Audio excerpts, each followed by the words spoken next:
നമ്മൾ ഇനി പോകുന്നു സായന്ന സവാരിയിലേക്ക്.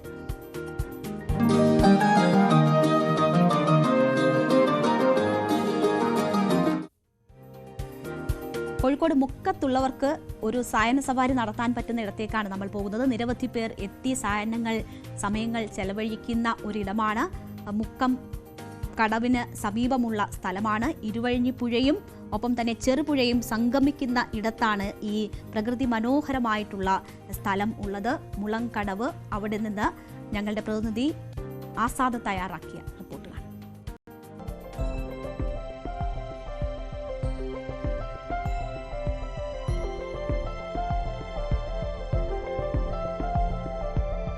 ഞാനിപ്പോൾ നിൽക്കുന്നത് ഇരുവഴിഞ്ഞിപ്പുഴയുടെയും ചെറുപുഴയുടെയും കുറുകെയുള്ള മുക്കംകടവ് പാലത്തിന് സമീപത്താണ്. ഈ പാലത്തിന് സമീപത്തുള്ള ഒരു മനോഹരമായ മുളംചോലയിൽ നിരവധി പേരാണ് സായാഹ്നങ്ങൾ ആസ്വദിക്കുവാനും ഒത്തുചേരാനും എത്തിച്ചേരാറുള്ളത്. നമുക്കിന്ന് ഈ മുളംചോലയുടെ മനോഹരമായ കാഴ്ചകളൊന്ന് കണ്ടുവരാം. ഇത്തരത്തിൽ നിരവധി പേരാണ് ഇപ്പോഴും ഈ സായാഹ്നം ആസ്വദിക്കാനായി ഈ മനോഹരമായ തീരത്ത് ഈ മുളംചോലയിൽ എത്തിച്ചേർന്നിരിക്കുന്നത്. നമുക്ക് ഇവരോട് തന്നെ ചോദിച്ചറിയാം ഇവിടുത്തെ ഒരു പ്രകൃതി ഭംഗി എന്താണ്, ഇവിടുത്തെ ഒരു ആസ്വാദനം എന്താണെന്നല്ല. ഇതിന്റെ പ്രത്യേകത ഈ ഒരു മുളങ്കാട്, ഈ പുഴ, ഇതൊക്കെ തന്നെ. ഇത്ര മനോഹരമായ ഒരു സ്ഥലം. ഇങ്ങനെ നമ്മുടെ മുക്കം ടൗണിന് വളരെ അടുത്താണിത്. പക്ഷെ നിർഭാഗ്യവശാൽ പുഴ ഇടിഞ്ഞ് ഇങ്ങോട്ട് കയറുകയാണ്. അപ്പോൾ അതിനെതിരെ ശ്രദ്ധ, ആ ഒരു പുഴ നന്നാക്കുന്ന കാര്യത്തിൽ, ഇടിയുന്ന കാര്യം നന്നാക്കുന്ന കാര്യത്തിൽ ശ്രദ്ധ പതിയണം എന്നുള്ളത് അഭ്യർത്ഥന. വളരെ മനോഹരമായൊരു സ്ഥലമാണ്. അപ്പോൾ ഇത് സംരക്ഷിക്കുക എന്നുള്ളത് നമ്മൾ എല്ലാവരും, ഒരുപാട് കുടുംബം ഈ മഴയായിട്ടാണ്, ഒരുപാട് കുടുംബങ്ങളും കുട്ടികളും ഒക്കെ വന്ന് വളരെ സജീവമായൊരു സ്ഥലമാണ്. അപ്പോൾ ഇത് മുക്കത്തിനെ സംബന്ധിച്ച് വളരെ വികസിച്ചിരിക്കുന്ന അവസ്ഥയിൽ സായാഹ്നങ്ങൾ ചിലവാക്കാൻ കുട്ടികളെ കൂട്ടി ഒന്ന് പുറത്തു പോകാൻ ഒരു ബീച്ചോ ഒന്നുമില്ലാത്തൊരു സ്ഥലമാണ്. എവിടെ പോയാലും തിരക്കാം. ഇവിടെ എത്തിക്കഴിഞ്ഞാൽ മനസ്സിനും എല്ലാം ഭയങ്കര കുളിർമയാണ്. ഈ വൈകുന്നേരമായി കഴിഞ്ഞാൽ ഒരുപാട് ആളുകൾ കുടുംബസമേതം വരുന്നു. അപ്പോൾ ഇത് സംരക്ഷിക്കുക എന്നുള്ള നമ്മളെല്ലാവരും മുക്കത്തുകാരെ മൊത്തത്തിൽ ആവശ്യമാണ്. ഈ തീരത്തിന്റെ മറ്റൊരു പ്രത്യേകത എന്തെന്ന് വെച്ചാൽ ഇരുവഴിഞ്ഞിപ്പുഴയും ചെറുപുഴയും സംഗമിക്കുന്ന ഒരു ഇടം കൂടിയാണ് ഇത്. അതുപോലെ തന്നെ ഇത് കാരശ്ശേരി പഞ്ചായത്തിന്റെ അധീനതയിലുള്ള ഒരു സ്ഥലമാണ്. പഞ്ചായത്തിന്റെ നേതൃത്വത്തിൽ നേരത്തെ ഇവിടെ മുളകൾ വെച്ചുപിടിപ്പിക്കുകയും മുൻ പഞ്ചായത്ത് പ്രസിഡന്റ് VK വിനോദിന്റെ കാലഘട്ടത്തിലാണ് ഇവിടെ മുളകൾ വെച്ചുപിടിപ്പിക്കുകയും ഈ ഒരു തീരം സംരക്ഷണത്തിന്റെ ഭാഗമായിരുന്നു മുളകൾ വെച്ചുപിടിപ്പിച്ചിരുന്നത്. എന്നാൽ ഈ മുള എല്ലാം പടർന്ന് പന്തലിച്ച് മനോഹര തീരമായി മാറിയിരിക്കുകയാണ്. ഈ നിരവധി പേര് ഇവിടെ ഇരിക്കുന്നുണ്ട്. എന്താണ് ഈ ഒരു തീരത്തിന്റെ ഒരു പ്രത്യേകത? നിങ്ങളെല്ലാവരും ഈ തീരത്ത് വന്ന് ഇങ്ങനെ ഇരിക്കാനുള്ളൊരു കാരണം എന്താ? അത് ഈ മുള, പുഴ, അത് തന്നെ മതിയല്ലോ ഇരിക്കാനുള്ള പറഞ്ഞത്. എത്ര നല്ല സുന്ദരമായ പുഴ, അതിൻ്റെ തൊട്ടടുത്തൊരു മുളക്കൂട്, മുളൻ്റെ ചുവട്ടിൽ ഇരുന്നാൽ തന്നെ ഭയങ്കര മാനസിക സുഖം. അതന്നെ തന്നെ പ്രത്യേകത.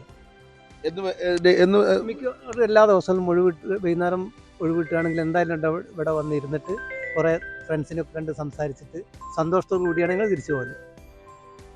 എന്താണ് ഈ ഒരു തീരത്തിന്റെ ഒരു അപൂർവമായിട്ട് മുക്കം ഏരിയയിൽ കിട്ടിയൊരു സുഹൃത്തുക്കൾക്കൊക്കെ ഇരിക്കാൻ പറ്റിയൊരു സ്ഥലമാണ് ഇപ്പോൾ ഇതുള്ളത്. അത് ഒന്ന് വൃത്തിയായി നാളേക്ക് നമ്മൾ കാലത്തിന് ശേഷം ഒരു മുക്കത്തിൻ്റെ ഒരു അഭിമാനമായി മാറണമെന്ന് ആഗ്രഹമുണ്ട്. അതിന് വേണ്ടിയിട്ട് ഈ തീരം ഇടിഞ്ഞു പോകാതെ കെട്ടി സംരക്ഷിക്കണം എന്നൊക്കെ വലിയൊരാഗ്രഹമുണ്ട്.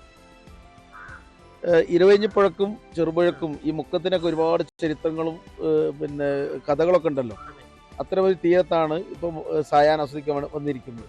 എന്താണ് ഈ മുളംചോലയിൽ ഇവിടെ ഇരിക്കുമ്പോൾ ഉണ്ടാകുന്ന പ്രത്യേകത? ഈ തീരത്തിനെ സംബന്ധിച്ചിടത്തോളം SK പൊറ്റക്കാടിൻ്റെ നാടൻ പ്രേമം എന്ന കൃതി രചിച്ചത് ഈ പുഴയുടെ തീരത്ത് വെച്ചാണ്. പ്രത്യേകിച്ച് പ്രകൃതി ഭംഗി കണ്ട് ആസ്വദിക്കാനും മന്ദമാരുന്നതിൻ്റെ തലോടലേറ്റ് സൗഹൃദം പങ്കുവെക്കാനും ഒക്കെ പറ്റിയ ഒരു ഇടമാണ് ഇവിടെ. ദിവസം തോറും ഇവിടെ എത്താറുണ്ടോ? അല്ല, പറ്റുന്ന സമയങ്ങളിലൊക്കെ നമ്മളെ മനസ്സ് എന്താ വെച്ചാൽ ഒരു ഒഴിഞ്ഞ സ്ഥലത്ത് നമുക്ക് എന്താ പറയുക, ഇപ്പോൾ ചൂട് പിടിച്ച സമയങ്ങളിലൊക്കെ നമുക്ക് ഏറ്റവും ആസ്വദിച്ച് വളരെ കുളിർമയോടെ ഇരിക്കാൻ പറ്റുന്ന ഒരു സ്ഥലമാണ്. പിന്നെ അതിലൊക്കെ ഉപരി മറ്റൊരു പ്രധാനപ്പെട്ട കാര്യം, നമ്മുടെ എഴുത്തുകാരൻ SK പൊറ്റക്കാടിൻ്റെ ഓർമ്മയിൽ ഒരു തുരുത്ത് ഇതിൻ്റെ ഇടയ്ക്ക് നമ്മുടെ പൊറ്റക്കാടിൻ്റെ മകള് വന്ന സമയത്ത് സംസാരിച്ച പറഞ്ഞു, ഇങ്ങനെ ഒരു തുരുത്ത് ഞാൻ കേട്ടിട്ടില്ല, അറിഞ്ഞിട്ടില്ല. എൻ്റെ അച്ഛനെ കുറിച്ച് ഇങ്ങനെ ഒരു അറിയപ്പെടുന്ന ഒരു സ്ഥലം ഞാൻ ആദ്യമായിട്ട് അറിയാം. പൊതുവെ അമ്മ അങ്ങോട്ട് പോവാറില്ല, ആദ്യമായിട്ടാണ് ഇവിടെ വന്നതെന്ന് കൂടി പറഞ്ഞിട്ടുണ്ടായി. എല്ലാവരും ഒത്തൊരുമിച്ച് കൂടിയ ഒരു സ്ഥലത്ത് ഇരിക്കാനും സൊറ പറഞ്ഞിരിക്കാനും നാളെകളെക്കുറിച്ച് ചിന്തിക്കാനും ഇന്നലകളെക്കുറിച്ച് ചിന്തിക്കാനും ഒക്കെ മനോഹരമായ ഒരു സ്ഥലമാണ്. ഞാൻ മക്കളോട് പറയാറുണ്ട്, നമുക്ക് ഞായറാഴ്ച വൈകുന്നേരം അവർക്ക് മക്കളെ ഊഞ്ഞാലൊക്കെ ഇഷ്ടമാണല്ലോ, അവരങ്ങനെ നടന്നു പോകുമ്പോൾ ഊഞ്ഞാൽ കാണുമ്പോൾ അപ്പം എന്നെ കൊണ്ടുവന്ന കാര്യങ്ങളൊക്കെ പറയില്ല. അപ്പം ഇതുവരെ സാധിച്ചിട്ടില്ല. അപ്പം ഇവിടെ ഈ വെള്ളം കയറുന്ന സമയത്ത് നമുക്കിത് ഇടിഞ്ഞു പോകാനുള്ള സാധ്യത വളരെ കൂടുതലാണ്. വരും തലമുറ നമുക്ക് പ്രത്യേകിച്ച് പറയാനുള്ള എസ്.കെ. പൊറ്റക്കാടിൻ്റെ ഓർമ്മയുള്ള ഒരു തുരുത്താണ്, ആകെയുള്ള ഒരു തുരുത്താണ് ഞാൻ മനസ്സിലാക്കുക. അത് നഷ്ടപ്പെടരുത് എന്നാണ് ഞാൻ ഇവിടെ. എന്തൊക്കെയാണ് ഈ ഒരു തീരത്തിന്റെ പ്രത്യേകത? ഈ തീരത്തിൻ്റെ പ്രത്യേകത എന്ന് പറയുന്നത് ലോകസഞ്ചാരിയും ഒരു ദേശത്തിൻ്റെ കഥാകാരനുമായ ജ്ഞാനപീഠ പുരസ്കാര ജേതാവും കൂടിയായ എസ്.കെ. പൊറ്റക്കാടിൻ്റെ ഓർമ്മകൾ അന്തിയുറങ്ങുന്ന ഒരു മനോഹരമായ തീരമാണ്. അതുകൂടാതെ ചെറുപുഴയുടെയും ഇരവഞ്ഞിപ്പുഴയുടെയും സംഗമ കേന്ദ്രം കൂടിയാണ്. ധാരാളം ടൂറിസ്റ്റുകൾ ഇവിടെ വൈകുന്നേരങ്ങളിൽ സൊറ പറയാനും അതുപോലെ ഉല്ലാസത്തിലേർപ്പെടാനും ഇവിടെ എത്താറുണ്ട്. ഇതൊക്കെയാണ് ഈ മനോഹര തീരത്തിന്റെ വിശേഷങ്ങൾ. എന്നാൽ സഞ്ചാര സാഹിത്യകാരനായ എസ്.കെ. പൊറ്റക്കാടിന്റെ ഓർമ്മകൾ ഉറങ്ങുന്ന ഈ തീരം കെട്ടി സംരക്ഷിക്കണമെന്നാണ് ഇവിടെ എത്തുന്നവർക്ക് പറയാനുള്ളത്. ന്യൂസ് 18 കേരളയ്ക്ക് വേണ്ടി കോഴിക്കോട് മുക്കത്ത് നിന്നും GN ആസാദ്.